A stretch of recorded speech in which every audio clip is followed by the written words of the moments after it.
Berisha, drejtësia ka dështuar qytetarët presin 10-15 vite për një vendim, Porti Durrësit nën kontrollin e POJ-s.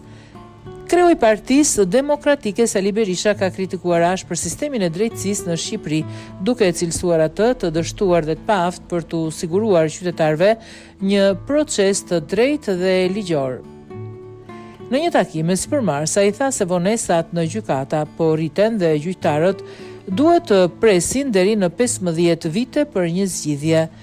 Pse them këtë? Sot për çështjet civile duhet të presësh 10 apo 15 vite dhe kjo nuk po vjen duke u paksuar. Ishin 130.000 dosje, tani janë 150.000 dhe po të pyesësh thon reforma. Çfarë reforme? Reforma që u mohon shqiptarëve të drejtën e procesit ligjor, u shpreh Berisha. Ai hodhi dyshime mbi mënyrën se si po funksionon drejtësia, duke thënë se vendi është kthyer në një sistem kape fut, ku 62% të burgosurve janë ende në paraburgim.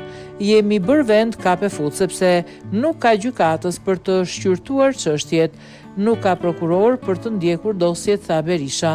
Berisha krahasoi situatën në Shqipëri me atë të Kinës, duke thënë se ky vend jep dënime të rënda për korrupsion, por edhe dënime politike. Kina është më ashpër për dënimet për korrupsion, por Kina jep edhe dënime politike. Prandaj, edhe quhet diktaturë komuniste. E sjell të shembull sepse shqiptarët kanë nevojë urgjente për një riformim të këtij sistemi në Komisionin e Venecias, tha ai. Në të njëjtin takim, Berisha hodhi akuzat forta mbi situatën në Portin e Durrësit, duke pretenduar se drejtimi i tij vërtet është në duart e Xhevdet Troplinit, të njohur si Poja. Sipas tij, kjo është bërë me qëllim që të mos kapen sasitë e drogës që hyn në vend. Porti i Durrësit ka drejtor të vërtet Pojën, Xhevdet Troplinin. Synimi është mos kapin asnjë ngarkesë droge, deklaroi ai. Duke ju drejtuar biznesmenëve të pranishëm në takim, ai theksoi se vonesat e gjata në proceset gjyqësore dëmtojnë klimën e biznesit në vend. Nuk pret kush 10 vite për një vendim, sepse një biznesmen falimenton për 10 vite. Prandaj, ju duhet të ngrini zërin tuaj sepse kjo është një çështje që prek çdo qytetar, tha Berisha.